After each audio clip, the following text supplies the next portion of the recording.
பழனி முருகன் கோவில் தக்காராக இருக்கும் AR dairy foods நிறுவன இயக்குநர் ராஜசேகரனை உடனடியாக பதவியில் இருந்து நீக்க வேண்டும் என தமிழ்நாடு பாஜக ஒருங்கிணைப்பு குழு தலைவர் எச் ராஜா வலியுறுத்தி இருக்கிறார். திருவள்ளூரில் பேசிய அவர், திருப்பதி லட்டு விவகாரத்தில் தவறு நடந்திருப்பதை உறுதி செய்த பின்னரே ஏஆர் டெய்ரி ஃபுட்ஸ் நிறுவனத்தின் மீது ஆந்திர அரசு வழக்கு தொடர்ந்ததாக கூறினார்.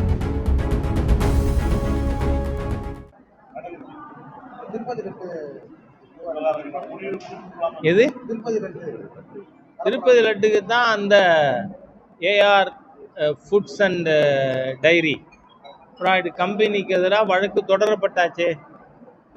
வழக்கின் கீழ் இருக்கும் பொழுது நான் ஏற்கனவே கேட்டிருக்கேன், அந்த கம்பெனியிலிருந்து, ஏன்னா இது ஏதோ குற்றச்சாட்டு யாரோ சொன்னாங்க, அதுக்கப்புறம் வழக்குன்னு இல்லை.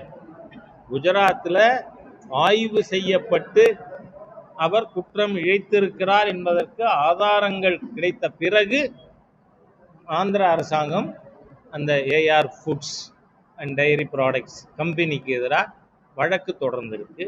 அதனால் தமிழ்நாட்டில் எந்த கோவில்களிலும் இந்த கம்பெனியிலிருந்து அவர்கள் நீதிமன்றத்தால் நிரபராதி என்று தீர்ப்பு வரும் வரை பொருட்கள் வாங்கக்கூடாது. ஒன்று.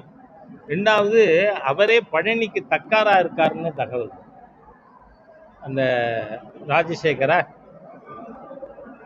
உடனடியாக ரிமூவ் பண்ணணும். ஏன்னா கோடிக்கணக்கான இந்துக்களின் மத உணர்வை காயப்படுத்திய செயல் குற்றம் சாட்டப்பட்டிருக்கு.